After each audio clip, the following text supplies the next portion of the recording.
नमस्कार। 2 दिन पहले की कुछ अद्भुत तस्वीरें, कुछ यादगार पल अब भी मेरी आंखों के सामने हैं। इसलिए इस बार मन की बात की शुरुआत उन्हीं पलों से करते हैं। टोक्यो ओलंपिक्स में भारतीय खिलाड़ियों को तिरंगा लेकर चलते देखकर मैं ही नहीं, पूरा देश रोमांचित हो उठा। पूरे देश ने जैसे एक होकर अपने इन योद्धाओं से कहा, विजय भव, विजयी भव। जब ये खिलाड़ी भारत से गए थे, तो मुझे इनसे गपशप करने का, उनके बारे में जानने और देश को बताने का अवसर मिला था। ये खिलाड़ी जीवन की अनेक चुनौतियों को पार करते हुए यहाँ पहुंचे हैं। आज उनके पास आपके प्यार और सपोर्ट की ताकत है। इसलिए आइए मिलकर अपने सभी खिलाड़ियों को अपनी शुभकामनाएं, उनका हौसला बढ़ाएं।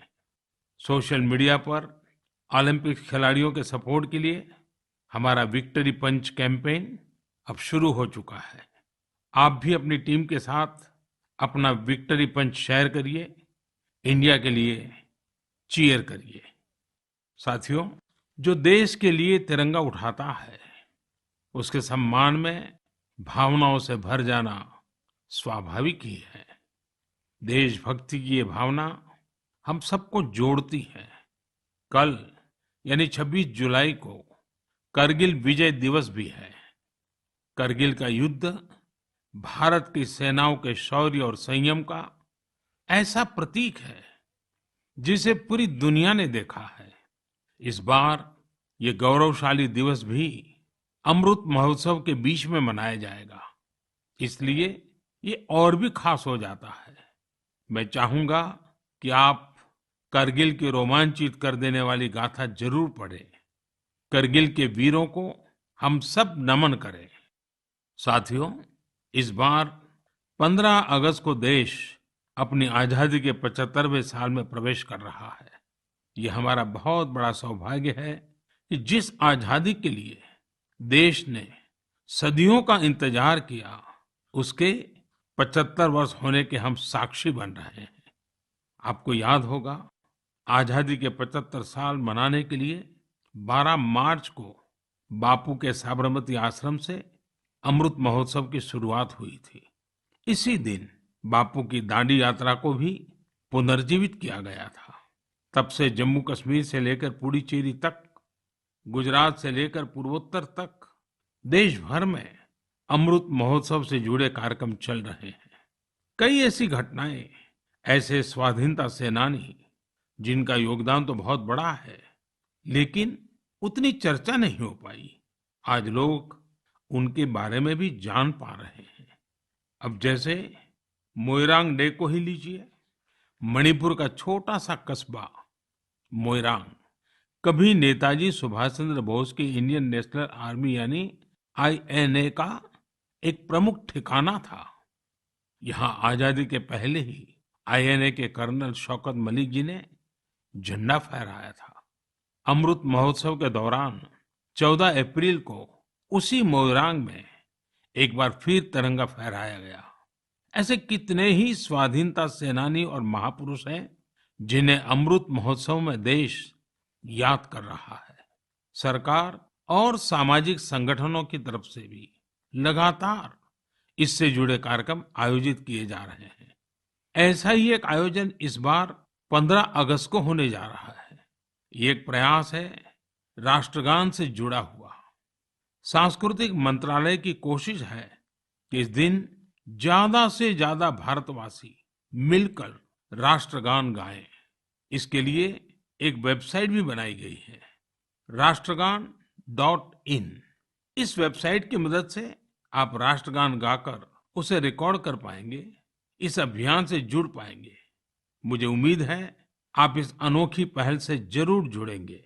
इसी तरह के बहुत सारे अभियान, बहुत सारे प्रयास आपको आने वाले दिनों में देखने को मिलेंगे। अमृत महोत्सव किसी सरकार का कार्यक्रम नहीं, किसी राजनीतिक दल का कार्यक्रम नहीं, यह कोटि कोटि भारतवासियों का कार्यक्रम है। हर स्वतंत्र और कृतज्ञ भारतीय का अपने स्वतंत्रता सेनानियों को नमन है। और इस महोत्सव की मूल भावना का विस्तार तो बहुत विशाल है। ये भावना है अपने स्वाधीनता सेनानियों के मार्ग पर चलना, उनके सपनों का देश बनाना।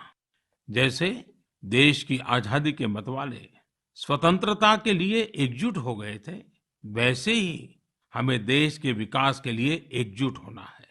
हमें देश के लिए जीना है, देश के लिए काम करना है, और इसमें छोटे छोटे प्रयास भी बड़े नतीजे ला देते हैं।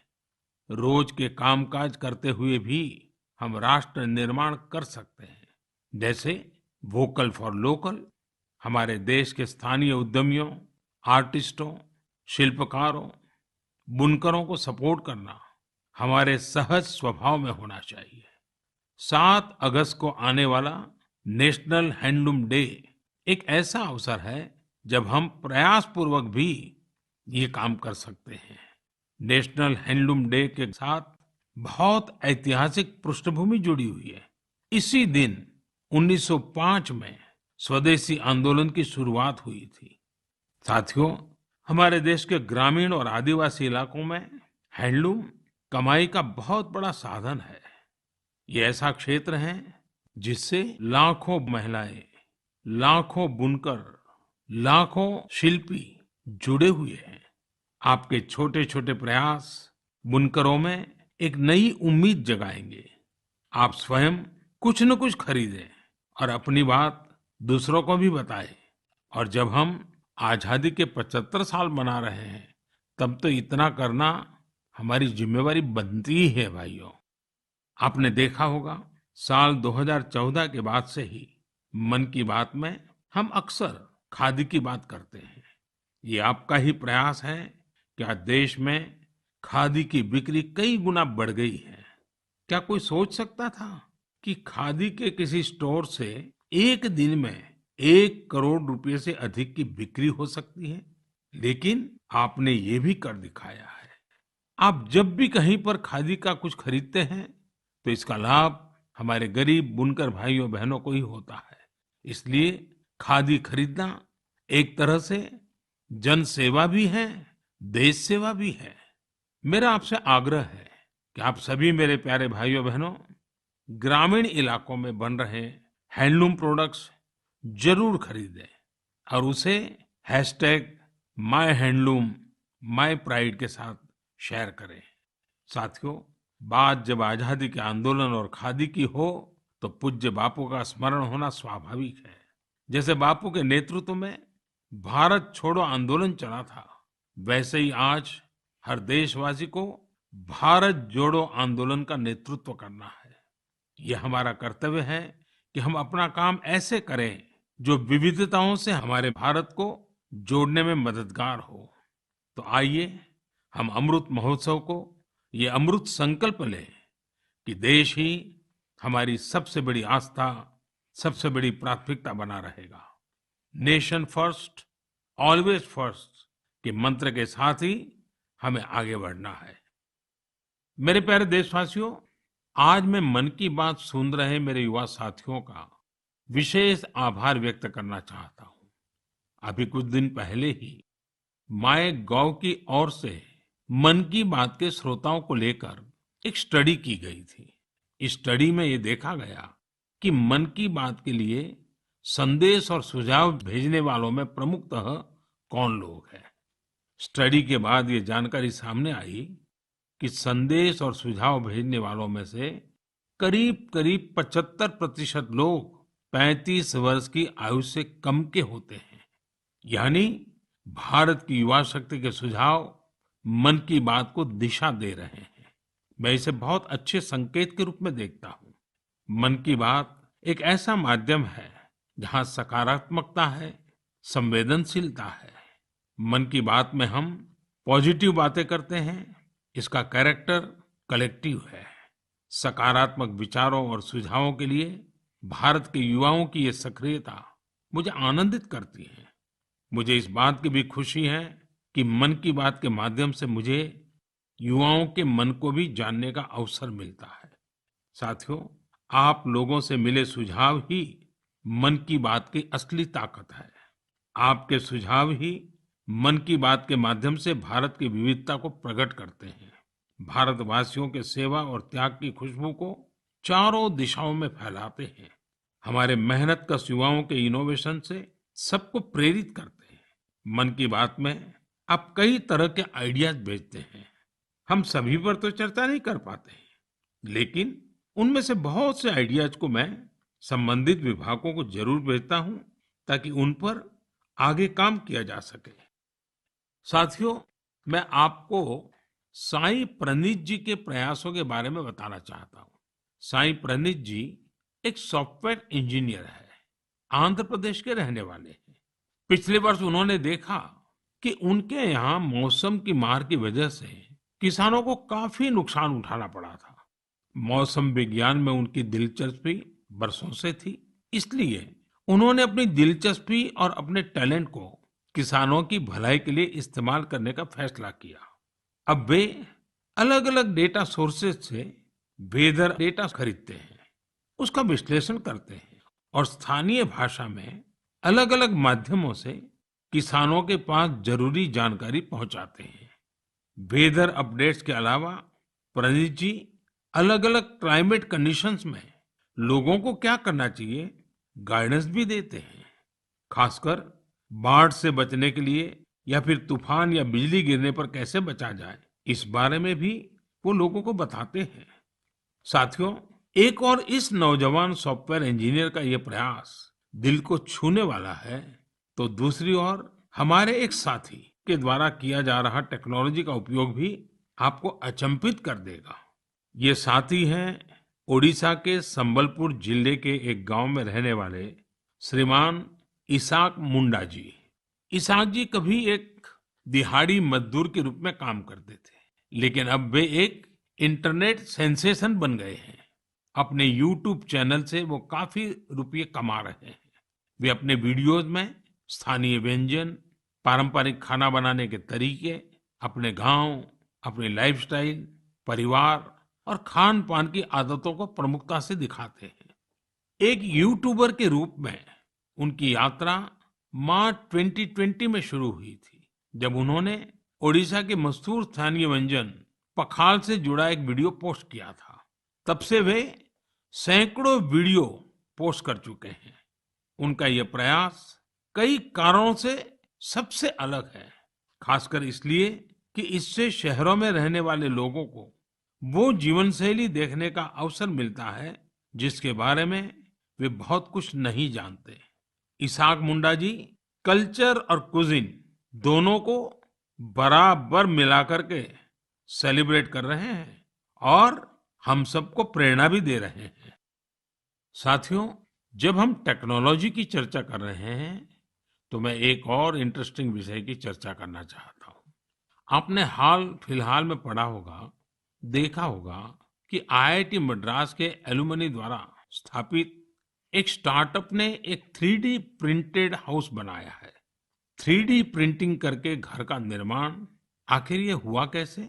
दरअसल इस स्टार्टअप ने सबसे पहले 3D प्रिंटर में एक 3 डाइमेंशनल डिजाइन को फीड किया और फिर एक विशेष प्रकार के कंक्रीट के माध्यम से लेयर बाय लेयर एक 3D स्ट्रक्चर फैब्रिकेट कर दिया। आपको यह जानकर खुशी होगी कि देश भर में इस प्रकार के कई प्रयोग हो रहे हैं।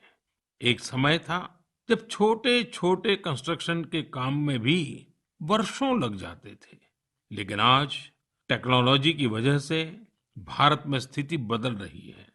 कुछ समय पहले हमने दुनिया भर की ऐसी इनोवेटिव कंपनीज को आमंत्रित करने के लिए एक global housing technology challenge launch किया था।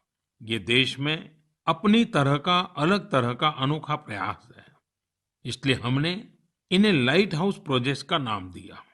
फिलहाल देश में 6 अलग अलग जगहों पर लाइट हाउस प्रोजेक्ट्स पर तेजी से काम चल रहा है। इन लाइट हाउस प्रोजेक्ट्स में मॉडर्न टेक्नोलॉजी और इनोवेटिव तौर तरीकों का इस्तेमाल किया जाता है। इससे कंस्ट्रक्शन का टाइम कम हो जाता है, साथ ही जो घर बनते हैं वो अधिक टिकाऊ, किफायती और आरामदायक होते हैं। मैंने हाल ही में ड्रोन्स के जरिए इन प्रोजेक्ट्स की समीक्षा भी की और कार्य की प्रगति को लाइव देखा। इंदौर के प्रोजेक्ट में ब्रिक और मोर्टार वॉल्स की जगह pre fabricated sandwich panel system का इस्तेमाल किया जा रहा है। राजकोट में लाइट हाउस फ्रेंच टेक्नोलॉजी से बनाए जा रहे हैं, जिनमें टनल के जरिए मोनोलिथिक कंक्रीट कंस्ट्रक्शन टेक्नोलॉजी का इस्तेमाल हो रहा है। इस टेक्नोलॉजी से बने घर आपदाओं का सामना करने में कहीं अधिक सक्षम होंगे। चेन्नई में अमेरिका और फिनलैंड की technologies precast concrete system का उपयोग किया जा रहा है। इससे मकान जल्दी भी बनेंगे और लागत भी कम आएगी। रांची में जर्मनी के 3D कंस्ट्रक्शन सिस्टम का प्रयोग करके घर बनाए जाएंगे। इसमें हर कमरे को अलग से बनाया जाएगा, फिर पूरे स्ट्रक्चर को उसी तरह जोड़ा जाएगा जैसे ब्लॉक टॉयज को जोड़ा जाता है। अगरतला में न्यूजीलैंड की टेक्नोलॉजी का उपयोग कर स्टील फ्रेम के साथ मकान बनाए जा रहे हैं, जो बड़े भूकंप को झेल सकते हैं। वहीं लखनऊ में कनाडा की टेक्नोलॉजी का इस्तेमाल किया जा रहा है। इस पर प्लास्टर और पेंट की जरूरत नहीं होगी और तेजी से घर बनाने के लिए पहले से ही तैयार दीवारों का प्रयोग किया जाएगा। साथियों, आज देश में ये प्रयास हो रहा है कि ये प्रोजेक्ट इंक्यूबेशन सेंटर्स की तरह काम करे। इससे हमारे प्लानर्स, आर्किटेक्ट्स, इंजीनियर्स और स्टूडेंट्स नई टेक्नोलॉजी को जान सकेंगे और उसका एक्सपेरिमेंट भी कर पाएंगे। मैं इन बातों को खास तौर पर अपने युवाओं के लिए साझा कर रहा हूँ, ताकि हमारे युवा राष्ट्र हित में टेक्नोलॉजी के नए नए क्षेत्रों की ओर प्रोत्साहित हो सके। मेरे प्यारे देशवासियों, आपने अंग्रेजी की एक कहावत सुनी होगी, to learn is to grow, यानी सीखना ही आगे बढ़ना है। जब हम कुछ नया सीखते हैं तो हमारे लिए प्रगति के नए नए रास्ते खुद ब खुद खुल जाते हैं। जब भी कहीं लीक से हटकर कुछ नया करने का प्रयास हुआ है, मानवता के लिए नए द्वार खुले हैं, एक नए युग का आरंभ हुआ है। और आपने देखा होगा, जब कहीं कुछ नया होता है तो उसका परिणाम हर किसी को आश्चर्यचकित कर देता है। अब जैसे कि अगर मैं आपसे पूछूं कि वो कौन से राज्य हैं जिन्हें आप सेब एप्पल के साथ जोड़ेंगे, तो जाहिर है कि आपके मन में सबसे पहले हिमाचल प्रदेश, जम्मू कश्मीर और उत्तराखंड का नाम आएगा।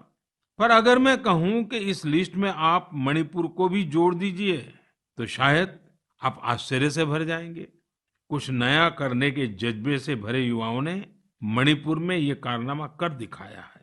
आजकल मणिपुर के उखरुल जिले में सेब की खेती जोर पकड़ रही है। यहाँ के किसान अपने बागानों में सेब उगा रहे हैं।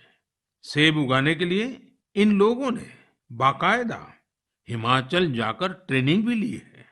इनमें से एक हैं टीएस रिंगफामी योंग। ये पैसे से एक एरोनॉटिकल इंजीनियर है।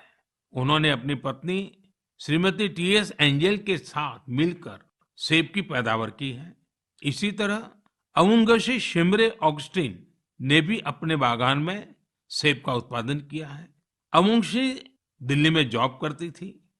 ये छोड़कर वो अपने गांव लौट गई और सेब की खेती शुरू की। मणिपुर में आज ऐसे कई एप्पल ग्रोवर हैं जिन्होंने कुछ अलग और नया करके दिखाया है। साथियों, हमारे आदिवासी समुदाय में बेर बहुत लोकप्रिय रहा है। आदिवासी समुदायों के लोग हमेशा से बेर की खेती करते रहे हैं, लेकिन कोविड-19 महामारी के बाद इसकी खेती विशेष रूप से बढ़ती जा रही है। त्रिपुरा के उनाकोटी के ऐसे ही 32 साल के मेरे युवा साथी हैं विक्रमजीत चकमा। उन्होंने बेर की खेती की शुरुआत कर काफी मुनाफा भी कमाया है और अब तो लोगों को बेर की खेती करने के लिए प्रेरित भी कर रहे हैं। राज्य सरकार भी ऐसे लोगों की मदद के लिए आगे आई है। सरकार द्वारा इसके लिए कई विशेष नर्सरी बनाई गई है, ताकि बेर की खेती से जुड़े लोगों की मांग पूरी की जा सके। खेती में इनोवेशन हो रहे हैं तो खेती के बाय प्रोडक्ट्स में भी क्रिएटिविटी देखने को मिल रही है। साथियों, मुझे उत्तर प्रदेश के लखीमपुर खीरी में किए गए एक प्रयास के बारे में भी पता चला है। कोविड के दौरान ही लखीमपुर खीरी में एक अनोखी पहल हुई है। वहां महिलाओं को केले के बेकार तनों से फाइबर बनाने की ट्रेनिंग देने का काम शुरू किया गया। वेस्ट में से बेस्ट करने का मार्ग। केले के तने को काटकर मशीन की मदद से बनाना फाइबर तैयार किया जाता है, जो जूट या सन की तरह होता है। इस फाइबर से हैंडबैग, चटाई, दरी, कितनी ही चीजें बनाई जाती हैं। इससे एक तो फसल के कचरे का इस्तेमाल शुरू हो गया, वहीं दूसरी तरफ गांव में रहने वाली हमारी बहनों बेटियों को आय का एक और साधन मिल गया। बनाना फाइबर के इस काम से एक स्थानीय महिला को 400 से 600 रुपये प्रतिदिन की कमाई हो जाती है। लखीमपुर खीरी में सैकड़ों एकड़ जमीन पर केले की खेती होती है। केले की फसल के बाद आमतौर पर किसानों को इसके तने को फेंकने के लिए अलग से खर्च करना पड़ता था। अब उनके पैसे भी बच जाते हैं। यानी आम के आम, गुठलियों के दाम। ये कहावत यहाँ बिल्कुल सटीक बैठती है। साथियों, एक और बनाना फाइबर से प्रोडक्ट्स बनाए जा रहे हैं, वहीं दूसरी तरफ केले के आटे से डोसा और गुलाब जामुन जैसे स्वादिष्ट व्यंजन भी बन रहे हैं। कर्नाटक के उत्तर कन्नड़ और दक्षिण कन्नड़ जिलों में महिलाएं यह अनूठा कार्य कर रही हैं। ये शुरुआत भी कोरोना काल में ही हुई है। इन महिलाओं ने न सिर्फ केले के आटे से डोसा, गुलाब जामुन जैसी चीजें बनाई, बल्कि इनकी तस्वीरों को सोशल मीडिया पर शेयर भी किया है। जब ज्यादा लोगों को केले के आटे के बारे में पता चला, तो उसकी डिमांड भी बढ़ी और इन महिलाओं की आमदनी भी। लखीमपुर खीरी की तरह यहाँ भी इस इनोवेटिव आइडिया को महिलाएं ही लीड कर रही हैं। साथियों, ऐसे उदाहरण जीवन में कुछ नया करने की प्रेरणा बन जाते हैं। आपके आसपास भी ऐसे अनेक लोग होंगे। जब आपका परिवार मन की बातें कर रहा हो, तो आप इन्हें भी अपनी गपशप का हिस्सा बनाइए। कभी समय निकालकर बच्चों के साथ ऐसे प्रयासों को देखने भी जाइए, और अवसर मिल जाए तो खुद भी ऐसा कुछ कर दिखाइए। और हाँ, यह सब आप मेरे साथ नमो ऐप या माईगोव पर साझा करेंगे तो मुझे और अच्छा लगेगा। मेरे प्यारे देशवासियों, हमारे संस्कृत ग्रंथों में एक श्लोक है, आत्मार्थम जीवलोके अस्मिन् को न जीवति ही मानवः परम परोपकार्थम यो जीवति स जीवति। अर्थात अपने लिए तो संसार में हर कोई जीता है, लेकिन वास्तव में वही व्यक्ति जीता है जो परोपकार के लिए जीता है। भारत माँ के बेटे बेटियों के परोपकारिक प्रयासों की बातें, यही तो मन की बात है। आज भी ऐसे ही कुछ और साथियों के बारे में हम बात करते हैं। एक साथी चंडीगढ़ शहर के हैं। चंडीगढ़ में मैं भी कुछ वर्षों तक रह चुका हूँ। यह बहुत खुशमिजाज और खूबसूरत शहर है। यहाँ रहने वाले लोग भी दिलदार हैं। और हाँ, अगर आप खाने के शौकीन हो तो यहाँ आपको और आनंद आएगा। इसी चंडीगढ़ के सेक्टर 29 में संजय राणा जी फूड स्टॉल चलाते हैं और साइकिल पर छोले भटूरे बेचते हैं। एक दिन उनकी बेटी रिद्धिमा और भतीजी रिया एक आइडिया के साथ उनके पास आई। दोनों ने उनसे कोविड वैक्सीन लगवाने वालों को फ्री में छोले भटूरे खिलाने को कहा। वे इसके लिए खुशी खुशी तैयार हो गए। उन्होंने तुरंत ये अच्छा और नेक प्रयास शुरू भी कर दिया। संजय राणा जी के छोले भटूरे मुफ्त में खाने के लिए आपको दिखाने पड़ेगा कि आपने उसी दिन वैक्सीन लगवाई है। वैक्सीन का मैसेज दिखाते ही वे आपको स्वादिष्ट छोले भटूरे दे देंगे। कहते हैं, समाज की भलाई के काम के लिए पैसे से ज्यादा सेवा भाव, कर्तव्य भाव की ज्यादा आवश्यकता होती है। हमारे संजय भाई इसी को सही साबित कर रहे हैं।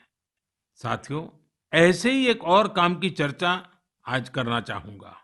ये काम हो रहा है तमिलनाडु के नीलगिरी में। वहां राधिका शास्त्री जी ने एम्बुरेक्स प्रोजेक्ट की शुरुआत की है। इस प्रोजेक्ट का मकसद है पहाड़ी इलाकों में मरीजों को इलाज के लिए आसान ट्रांसपोर्ट उपलब्ध कराना। राधिका कुन्नूर में एक कैफे चलाती है। उन्होंने अपने कैफे के साथियों से एम्बुरेक्स के लिए फंड जुटाया। नीलगिरी पहाड़ियों पर आज 6 एम्बुरेक्स सेवारत हैं और दूर दराज के हिस्सों में इमरजेंसी के समय मरीजों के काम आ रही है। एम्बुरेक्स में stretcher, oxygen cylinder, first aid box जैसी कई चीजों की व्यवस्था है। साथियों, संजय जी हो या राधिका जी, इनके उदाहरणों से पता चलता है कि हम अपना कार्य, अपना व्यवसाय, नौकरी करते करते भी सेवा के कार्य कर सकते हैं। साथियों, कुछ दिन पहले एक बहुत ही इंटरेस्टिंग और बहुत ही इमोशनल इवेंट हुआ, जिससे भारत जॉर्जिया मैत्री को नई मजबूती मिली। इस समारोह में भारत ने सेंट क्वीन केटेवान के होली रेलिक यानी उनके पवित्र स्मृति चिन्ह को जॉर्जिया की सरकार और वहां की जनता को सौंपा। इसके लिए हमारे विदेश मंत्री स्वयं वहां गए थे। बहुत ही भावुक माहौल में हुए इस समारोह में जॉर्जिया के राष्ट्रपति, प्रधानमंत्री, अनेक धर्मगुरु और बड़ी संख्या में जॉर्जिया के लोग उपस्थित थे। इस कार्यक्रम में भारत की प्रशंसा में जो शब्द कहे गए वो बहुत ही यादगार है। इस एक समारोह ने दोनों देशों के साथ ही गोवा और जॉर्जिया के बीच के संबंधों को भी और प्रगाढ़ कर दिया है। ऐसा इसलिए क्योंकि सेंट क्वीन केटेवान के ये पवित्र अवशेष 2005 में गोवा के सेंट ऑगस्टिन चर्च से मिले थे। साथियों, आपके मन में सवाल होगा कि ये सब क्या है, ये कब और कैसे हुआ? दरअसल ये आज से 400-500 साल पहले की बात है। क्वीन केटेवान जॉर्जिया के राजपरिवार की बेटी थी। 10 साल के कारावास के बाद 1624 में वो शहीद हो गई थी।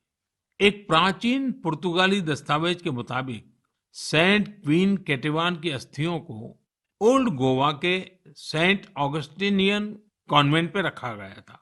लेकिन लंबे समय तक यह माना जाता रहा कि गोवा में दफनाए गए उनके अवशेष 1930 के भूकंप में गायब हो गए थे। भारत सरकार और जॉर्जिया के इतिहासकारों, रिसर्चर्स, आर्कियोलॉजिस्ट और जॉर्जियन चर्च के दशकों के अथक प्रयासों के बाद 2005 में उन पवित्र अवशेषों को खोजने में सफलता मिली थी। ये विषय जॉर्जिया के लोगों के लिए बहुत ही भावनात्मक है। इसलिए उनके हिस्टोरिकल, रिलीजियस और स्पिरिचुअल सेंटिमेंट्स को ध्यान में रखते हुए भारत सरकार ने इन अवशेषों का एक अंश जॉर्जिया के लोगों को भेंट में देने का निर्णय लिया।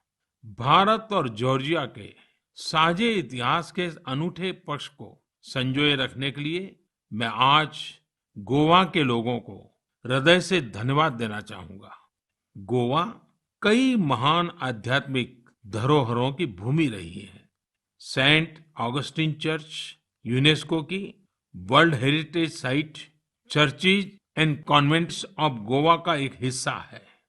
मेरे प्यारे देशवासियों, जॉर्जिया से अब मैं आपको सीधे सिंगापुर लेकर चलता हूं, जहां इस महीने की शुरुआत में एक और गौरवशाली अवसर सामने आया।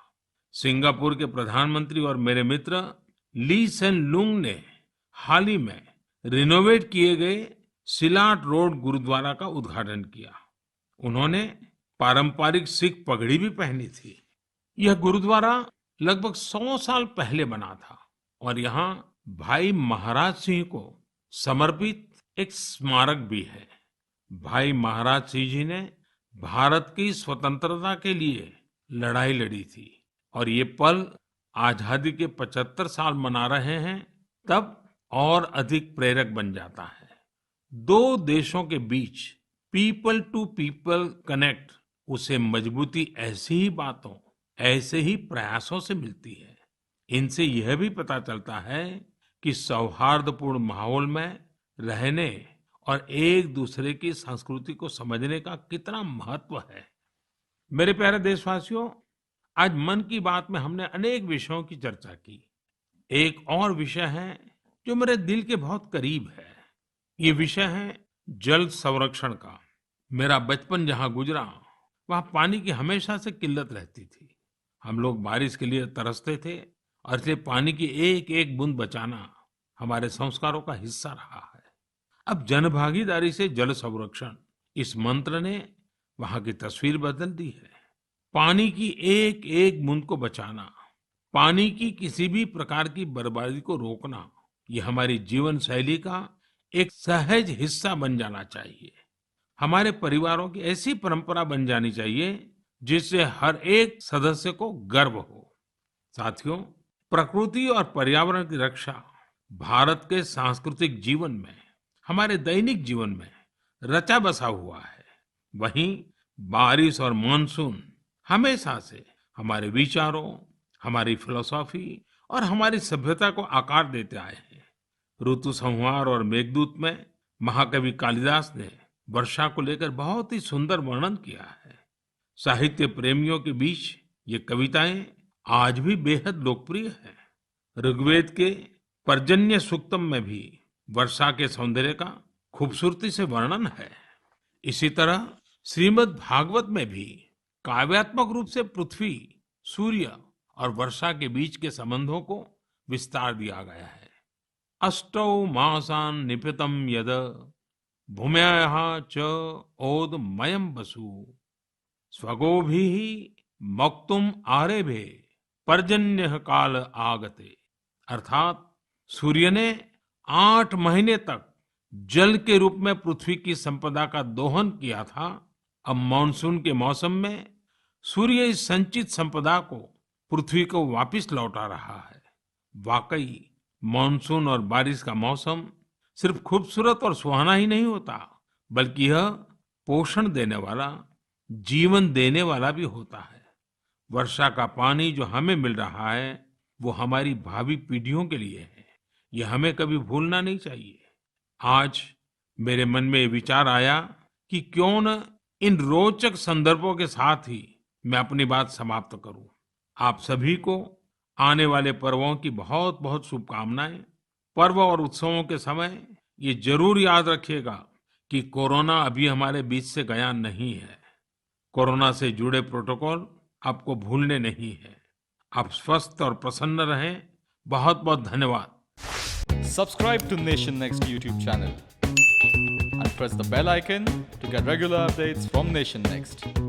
Also like Nation Next Facebook page and follow us on Instagram and Twitter.